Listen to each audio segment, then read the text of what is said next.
Respect करती पूरी दुनिया। आप केबीसी में गए, केबीसी में जाके आपने कह दिया, एक दिन हो गया बम चला दिया गया हमारे यहाँ। अरे बाप। कपिल शर्मा शो पर आप चले गए, बम मार दिया था सर। हाँ, मेरे कोचिंग इंस्टीट्यूट पे 8-10 तो फेंक दिया सब। क्यों? क्लासेज है तो उसके हम बहुत कम फी लेते हैं, बाकियों को थोड़ा सा प्रॉब्लम आने लगा।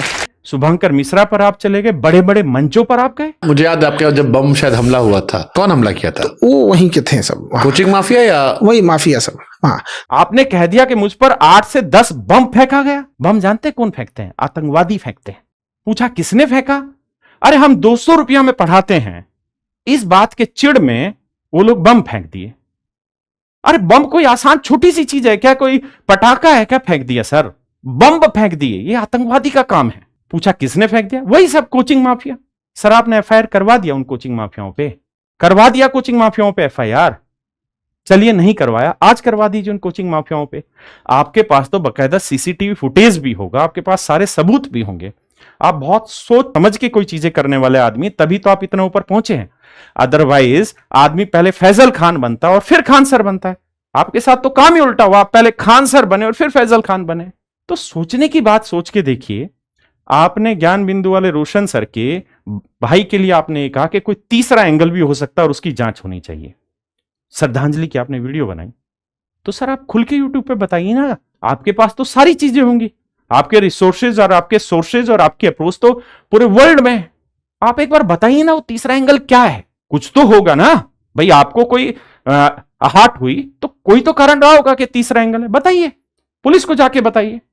और आप ये बताइए कि जो केबीसी में जाके और बाकी शोज में बड़े बड़े प्लेटफॉर्म पे जाके आपने कहा कि कोचिंग माफियाओं ने मेरे ऊपर बम चला दिया क्योंकि मैं 200 रुपए में पढ़ाता हूं। आप पहले ये देखिए कि आप पढ़ाते कितने में। इनका बीपीएससी का फीस 30,000, ज्ञान बिंदु का बीपीएससी का फीस 10,000। गरीबों का मसीहा कौन? आपका फीस क्या है? एक एक बैच का 70 हजार आप फीस लेते हैं, 75 हजार, 35 हजार फीस लेते हैं। अगर आप विनम्र होकर सोचेंगे ना सर, तो आपको यह समझ में आएगा कि जितना ऊंचा नाम उतनी ही ऊंची जिम्मेदारी। आप बड़े बड़े प्लेटफॉर्म पर जाते, वहां आप टीचर फेटर्निटी का मान बढ़ाते या नहीं बढ़ा रहे, कोई इशू नहीं है। आप अपने आप को बड़ा दिखाते।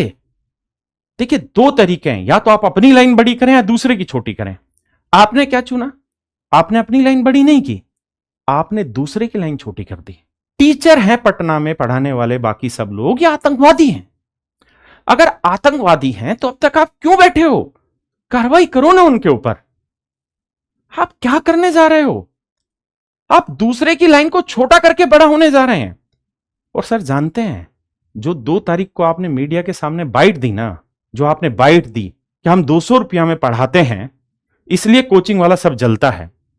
सच बात यह है कि आप 2 तारीख को भी नहीं चाहते थे एफआईआर हो।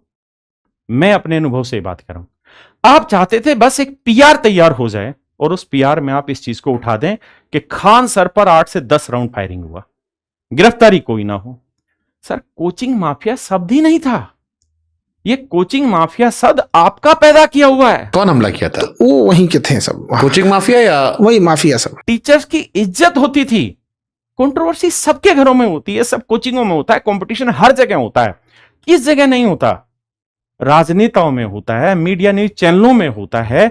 जहां 2 बर्तन होंगे वहां आवाज आती है, स्वाभाविक है। लेकिन एक गलती बार बार बार बार बार बार करते रहोगे तो आप सोच के तो देखिए। आपने पूरे पटना के टीचर को कोचिंग माफिया बना दिया। आप सबसे सस्ता पढ़ाते हैं सर, आप तो अगल बगल में भी नहीं है सस्ता पढ़ाने के। एसके झा सर 99 रुपए में पढ़ाते हैं, पूरा रेलवे पढ़ाते हैं। एग्जामपुर वाले विवेक सर को ले लीजिए, 11 रुपए में पूरा पढ़ा देते हैं। यूपीएसआई, यूपी कांस्टेबल 1 रुपए में पढ़ा देते हैं।